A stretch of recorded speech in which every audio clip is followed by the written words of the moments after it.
lot of politicians out there who like to come on TV when it's time to go fishing for votes and talk about all the precious children. Right now, we all ought to be talking about them. We ought to be facing up to what we're really doing to these kids.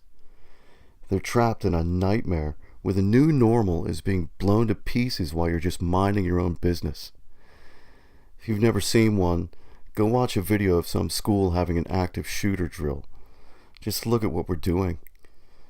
We're getting them to cower on top of toilets, and we're telling them to bum rush someone who's got a blazing military weapon instead of making sure one never ends up inside a classroom.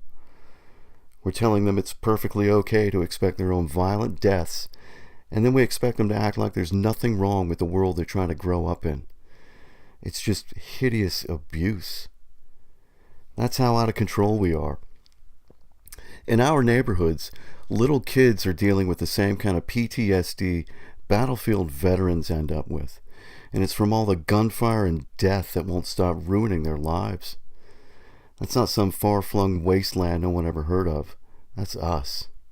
We've got to get a hold of ourselves and realize none of us are really safe anymore.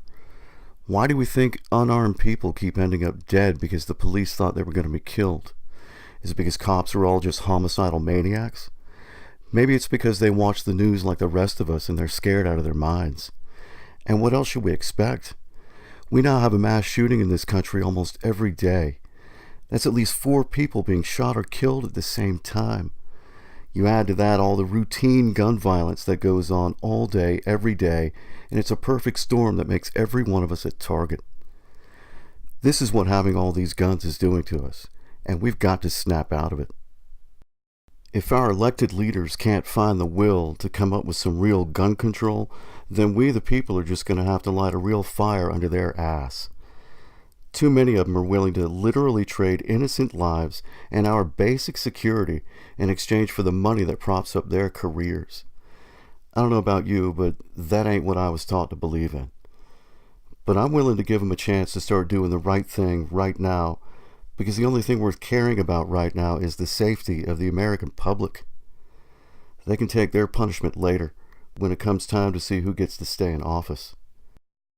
If your life has been touched by gun violence, please call or email or visit the people who represent you in our government and tell them your story. And tell them your ideas on what you think should be done. It's their job to listen to us, and they need to start feeling our pain for more than just the few minutes it takes to appear on television. If you're too young to be a voter, that doesn't matter, because you matter just as much as anyone else, and if you've got something to say, do it. And if you aren't registered to vote, it's not hard to do, and when there's enough of us involved, it can actually do something. I've never tried to do anything about anything that matters. I never even cast a single vote my entire adult life until this past election. But I'm trying to do this right now, because just sitting here watching my country go up in flames is crushing me with sadness and rage. I'm begging anyone who ends up seeing this to please try to do something. I don't care who you voted for, or what religion you might be, or what color your skin is. And to be perfectly clear, I'm trying to talk to everyone in the United States right now. That includes all you rich and famous people and corporate America too. We've got to stop this heartbreak that's taking over our lives. And we can, but only if we stand up for each other and demand it together. Turn away from your blockbuster movies and your bitter arguments just for a minute, because this needs to be dealt with for the sake of us all.